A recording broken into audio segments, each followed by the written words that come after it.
warahmatullahi wabarakatuh. Hai, apa kabar semuanya? Semoga dalam keadaan sehat. Kembali bersama saya Evi Nawawi. Dan kali ini saya akan berbagi cerita mengenai kisah misteri satu makam tua yang sudah berusia ratusan tahun, namun tetap kokoh berdiri meski posisi makam tersebut itu berada di tengah laut. Benar-benar di tengah laut ya.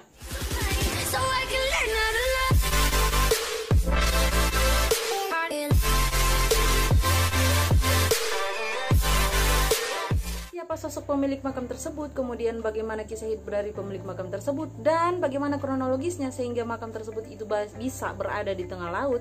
Hanya penjaga atau juru kunci dari makam tersebut yang mengetahui jalan ceritanya. Sehingga saya yakin banyak di antara kalian meskipun merupakan masyarakat di mana makam tua tersebut itu berada, tapi tidak mengetahui kisah di balik makam tua tersebut. Pasti penasaran ya kan, seperti apa sih sebenarnya kisah misteri di balik makam tua tersebut? Tapi sebelum lanjut saya ingatkan jangan lupa klik tombol subscribe di bawah, kemudian like-nya juga bagi teman-teman yang sudah. Terima kasih banyak, dan tanpa basa-basi langsung saja kita ke ceritanya.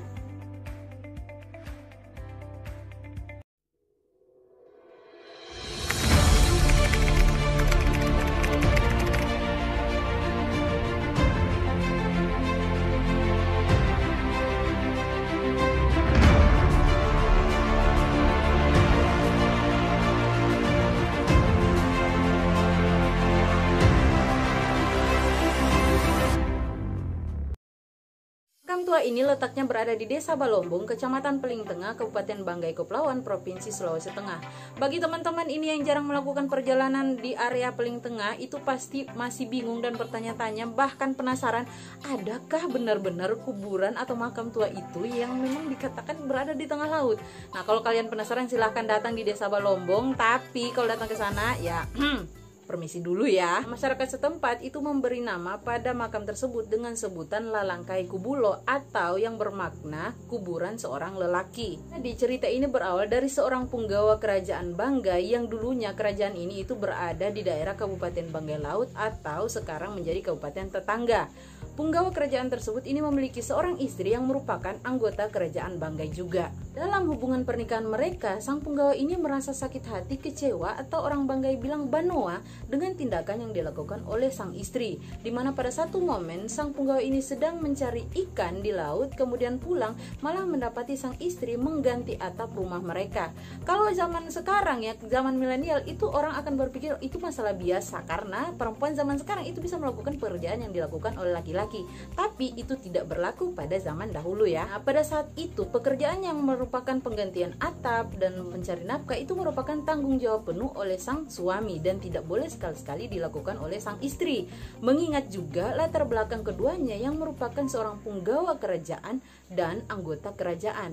Kalau teman-teman bingung apa sih sebenarnya punggawa itu? Nah, punggawa itu pada zaman dahulu merupakan seorang penguasa distrik atau wilayah tertentu yang tunduk pada raja. Jadi kalau bisa dikatakan posisinya sangat penting pada saat itu. Sekarang itu mungkin setara dengan kepala-kepala daerah. Jadi memang kita sebagai seorang istri harus menunjukkan bahwa kita diayomi oleh sang suami, tidak boleh melakukan hal-hal yang seharusnya dilakukan seorang suami. Bagi sang punggawa itu sudah menurunkan derajatnya sebagai seorang lelaki dan menghina harga dirinya sebagai seorang suami sekaligus sebagai seorang punggawa kerajaan. Beda kalau sekarang ya kan Bambang.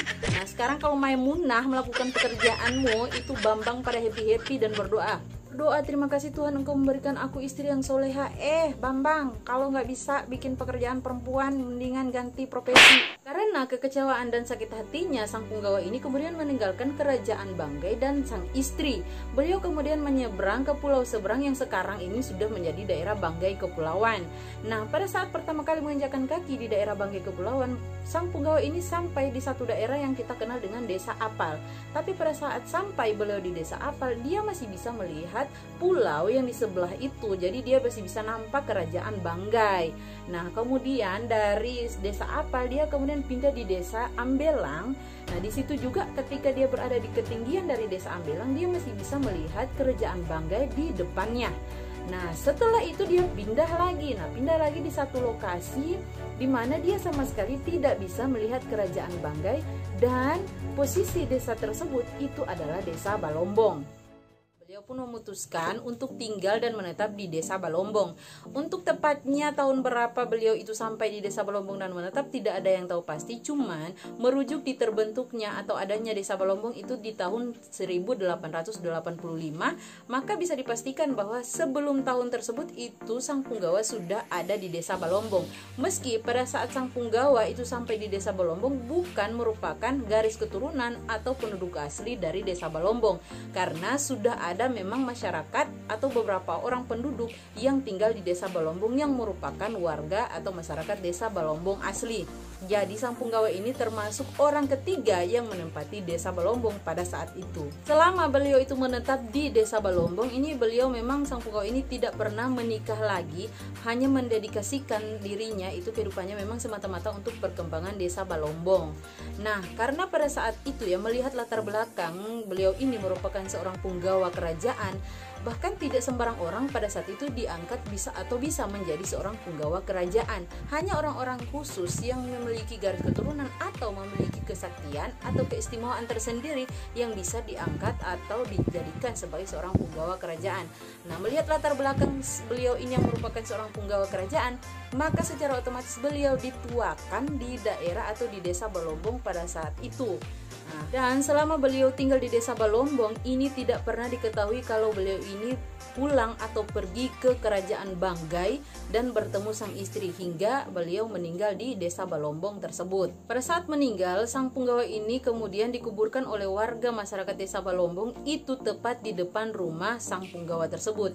Nah, karena seperti yang saya bilang tadi, Punggawa ini merupakan orang yang sudah ditokohkan dan dituakan di Desa Balombong, dan melihat latar belakangnya, kemudian di Desa Balombong itu memang dikhususkan ada satu wilayah yang memang khusus untuk Sang Punggawa. Nah, pada saat itu ketika Sang Punggawa meninggal, dia dikuburkan dan memang di lokasi khusus tempat tinggalnya atau wilayahnya sendiri. Sisi rumah dari Sang Punggawa ini memang tidak jauh ada aliran air, meski itu aliran airnya kecil. Hanya kan ini posisinya sudah ratusan tahun ya kan, jadi otomatis sudah ada perubahan alam, cuaca, kemudian terjadinya erosi dan sebagainya. Nah, lama-kelamaan posisi dari makam ini itu yang tadinya memang berada di depan rumah, kemudian sekarang itu posisinya sudah berada di tengah lautan.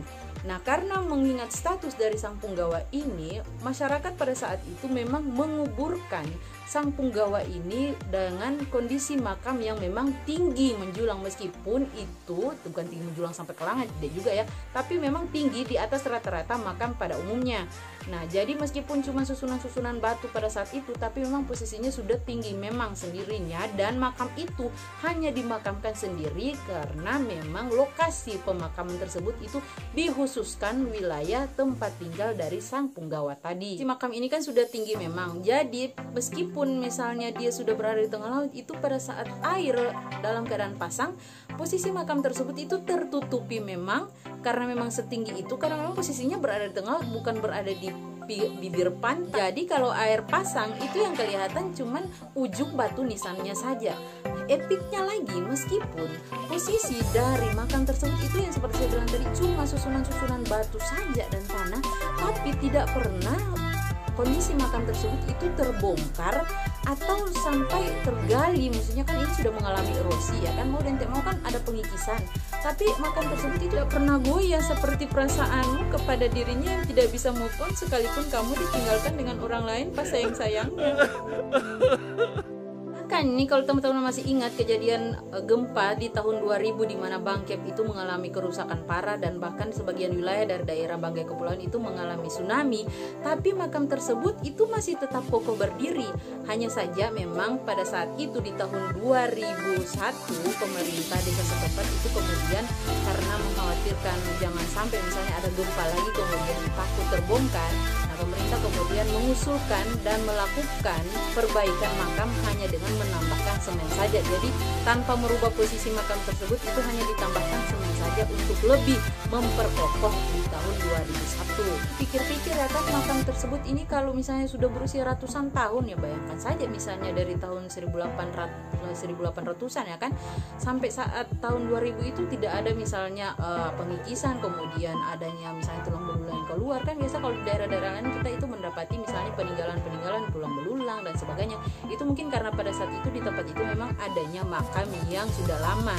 Hanya saja yang makam kali ini itu makam Sang Punggawa ini tidak ada mengalami kerusakan apapun, meskipun posisi makam tersebut itu sudah berubah. Yang tadinya di daratan itu berada di tengah laut. Sampai saat ini makam tersebut itu tidak boleh sembarang orang atau semena-mena ujuk-ujuk datang langsung ke makam tersebut. Itu tidak bisa, harus melalui juru kunci dari makam tersebut, karena juru kuncilah yang mengetahui riwayat dari sang pemilik makam tersebut. Tapi bukan berarti orang dari desa atau di luar dari desa atau bukan garis keturunan dari Sang Punggawa ini tidak bisa mengunjungi makam tersebut. Bisa ya. Jadi kalau teman-teman misalnya tertarik ingin tahu seperti apa kondisi makam tersebut, bagaimana bentuknya, kemudian betul-betul kayak yang seperti saya bilang tadi berada di tengah laut, silakan datang sendiri ke Desa Balombong dan buktikan. Tapi sekali lagi saya ingatkan, jangan sembarangan, silakan datang dulu, bertanya dulu di mana juru kuncinya. Masyarakat ini percaya ketika misalnya kita memiliki hajat, kemudian kita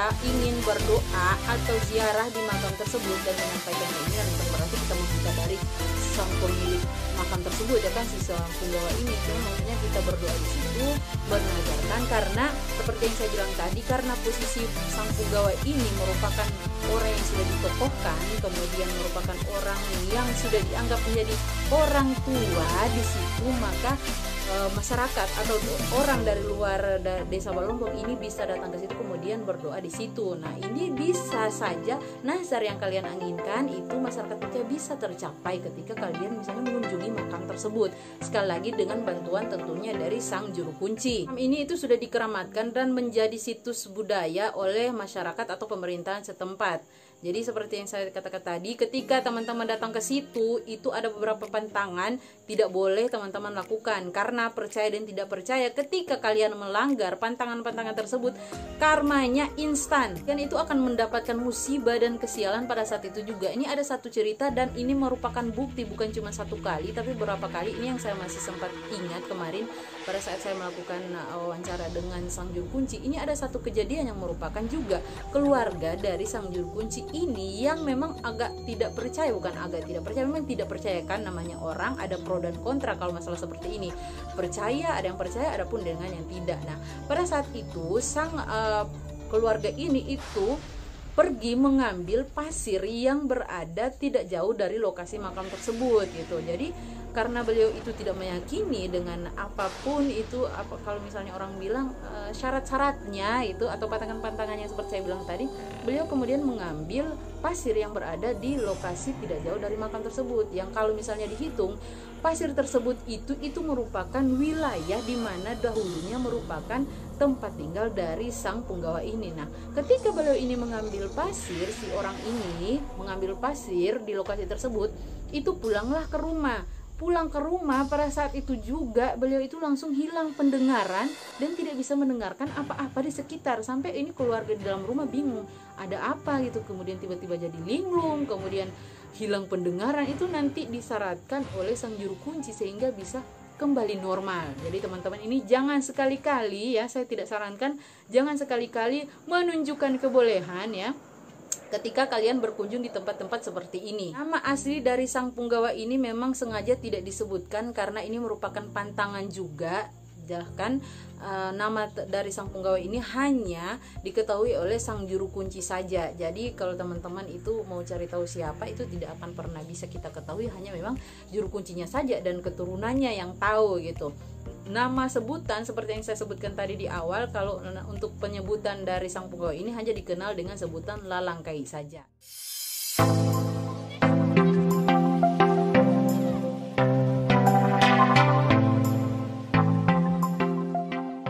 Tadi kisah tentang Sang Punggawa, pemilik makam tua yang berada di Desa Balombong. Saya ucapkan terima kasih banyak kepada juru kunci yang sudah berbagi tentang kisah Sang Punggawa ini. Semoga bisa menjadi pelajaran bagi kita, apalagi pasangan suami istri, untuk saling menghargai dan menghormati keadaan pasangan kita, lebih respect lagi dengan pasangan kita satu sama lain. Bagi kalian yang masih jomblo ini, silahkan mencari pasangan yang pengertian dan perhatian satu sama lain agar bisa saling mencintai hingga akhir hayat. Amin. Nah, kalau teman-teman suka dengan video seperti ini, silahkan jangan lupa subscribe dulu dan like juga ya, agar kita semakin semangat untuk memberikan video-video seperti ini, menambah informasi dan melestarikan cagar budaya di seputaran kita. Sekian dulu video kali ini, mohon maaf jika ada salah-salah kata. Sampai ketemu di video selanjutnya, bye bye.